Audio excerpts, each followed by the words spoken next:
안녕하세요. 5월 5일 목요일 큐티 가이드 시작하도록 하겠습니다. 1번입니다. 바리새인들이 예수님을 시험한 내용은 무엇입니까? 2절을 읽겠습니다. 바리새인들이 예수께 나와 그를 시험하여 묻되 사람이 아내를 버리는 것이 옳으니까. 이혼에 대한 질문인데요.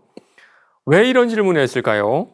단순히 구약의 율법에 따라서 이혼이 옳으냐, 그르냐, 그걸 묻기 위해 질문했던 것 같지는 않습니다. 그거라면 율법의 전문가였던 바리새인들이 훨씬 더 잘 알지 않았을까요? 사실 얼마 전에 있었던 큰 사건 때문에 지금 이 질문을 하는 거예요. 그 당시 유대의 분봉왕이었던 헤롯이 자신의 동생의 아내였던 헤로디아와 재혼을 하는 그런 사건이 있었거든요. 그때 세례 요한은 그 사건이 옳지 않다라는 말을 하고 결국에는 죽임을 당하게 됩니다. 만약에 이 사건을 통해서 예수님께서 재혼이 옳다라고 말씀하신다면 세례 요한을 부정하는 것이고요. 재혼이 옳지 않다라고 말한다면 아마 헤롯에게 똑같은 어려움을 당하지 않았을까요? 지금 바리새인들은요, 단순히 이혼이 율법에 따라서 적법하느냐 그렇지 않느냐가 아니라 그 이상의 그 너머의 올무에 예수님을 빠뜨리고 싶었던 겁니다. 2번입니다. 구약에서 모세는 이혼을 명령했습니까? 아니면 허락했습니까? 4절입니다. 이르되 모세는 이혼 증서를 써주어 버리기를 허락하였나이다. 구약시대 이스라엘뿐만 아니라 고대 사회들은 특별히 우리나라도 마찬가지죠. 여자들의 지위는 상당히 낮았습니다. 그래서 지금도 중동 지방엔 이런 풍습이 남아있다 그래요. 남편의 권한으로, 남편의 어떤 뭐라 그럴까요? 남편만의 이유로 마음대로 자기 아내를 버릴 수 있는, 이혼할 수 있는 그런 권한이 아직도 남아있다고 합니다. 아무 이유 없이 이혼을 당한 여자는요, 아마도 온갖 소문에 온갖 풍문에 사로잡히게 될 거고요. 결국에는 공동체에서 소외될 가능성이 상당히 큽니다. 혹여나 저 여자가 부정을 저질러서 이혼을 당했어라는 말이 들면 돌에 맞아 죽을 수 있는 가능성도 있었다 그래요.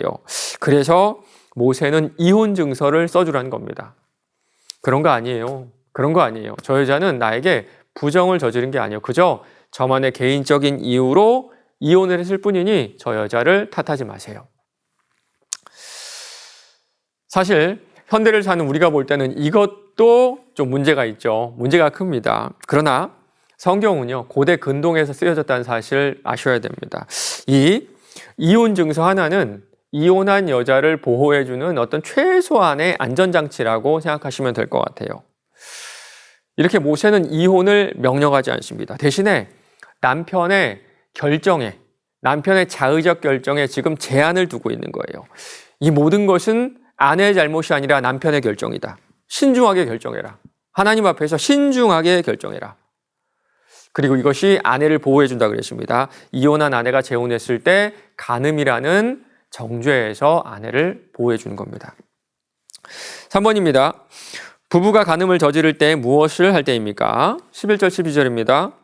이르시되 누구든지 그 아내를 버리고 다른 데에 장가든 자는 본처에게 간음을 행하며 또 아내가 남편을 버리고 다른 데로 시집가면 간음을 행함이니라. 이혼이 참 만연한 현대 사람들에게는 불편한 말씀이죠. 오늘 말씀 그대로 따르면요, 예수님은 그 어떤 사유에도 불구하고 이혼을 죄다, 간음이다라고 말씀하고 계신 겁니다. 물론 예외 조항은 하나가 있어요. 마태복음 5장 32절입니다. 나는 너희에게 이르노니 누구든지 음행한 이유 없이 아내를 버리면 이는 그로 간음하게 하며. 음행한 이유 없이. 이 본문을 놓고 더 많은 연구와 더 많은 고민과 더 많은 대화가 필요한 것은 맞습니다. 그러나 우리가 꼭 기억해야 될 것은 우리 주님께서는 이 말씀을 통해서 누군가를 정죄하고 누군가를 구렁텅이에 빠뜨리기 위함이 아니라 은혜를 주시고 지켜주시기 위해 이 말씀을 주셨다는 거예요.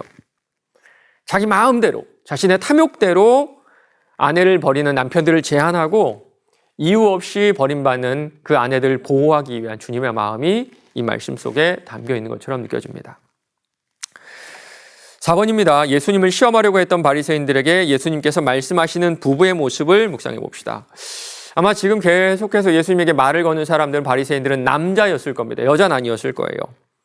언제든지 자기 마음대로 아내를 버리고 재혼하는 권리를 누리고 있었던 그 남자들. 대신에 자기 마음대로 아내를 바꾸고는 싶지만 율법적으로 정죄당하고 싶지 않았던 겁니다. 그들에게 예수님은요, 이것이 뭐 옳다 옳지 않다 뭐 이런 말씀하시기 전에 결혼의 본질에 대해서 말씀하세요. 이혼을 가정하고 결혼에 대해 말씀하시는 것이 아니라 결혼을 통한 하나님의 계획과 섭리를 그 모습 그대로 지금 보여주세요. 창조 때부터 사람을 남자와 여자로 지으셨으니 이러므로 사람이 그 부모를 떠나서 그 둘이 한 몸이 될지라. 이러한즉 이제 둘이 아니요 한 몸이니 그러므로 하나님이 짝지어 주신 것을 사람이 나누지 못할지니라. 5번입니다. 부부는 한 몸입니다. 그렇기에 하나님께서 짝지어 주신 것을 사람이 나눌 수 없습니다. 오늘 나는 배우자를 어떻게 생각하고 있고 한 몸 된 배우자를 어떻게 대할지 생각해보고 또한 아직 미혼이라면 내가 꿈꾸는 배우자가 아닌 성경에서 말하는 배우자를 생각해보고 적어봅시다. 우리는 결혼을 통해서 행복을 얻고 싶어 합니다. 물론 나쁜 건 아니에요. 그리고 행복도 얻을 수가 있습니다. 그러나 하나님께서 결혼을 만드신 이유는 내 행복과는 거리가 멀어요. 내 행복을 위해서 우리에게 결혼을 허락하신 건 아니라는 겁니다. 결혼은요, 철저하게 100% 상대방을 위한 거예요. 마치 예수님처럼요. 자기 사랑으로 똘똘 뭉쳐있는 우리가 예수님처럼, 정말 마치 예수님처럼 내 이웃을 내 몸처럼 사랑할 수 있는 최고의 기회가 결혼이고, 우리는 결혼을 통해서 자기중심적인 내가 이타적인 사랑을, 누군가를 사랑하는 그 사랑을 배워나갈 수가 있는 겁니다. 여러분 어떠신가요? 여러분 결혼을 통해서 여전히 내 행복을 찾고 계신가요? 오늘 하루도 나에게 주신 배우자를 통해서 그 사람의 행복을, 내 가족들 행복을 추구하는, 찾아 나서는 저와 여러분 되시기를 간절히 바랍니다.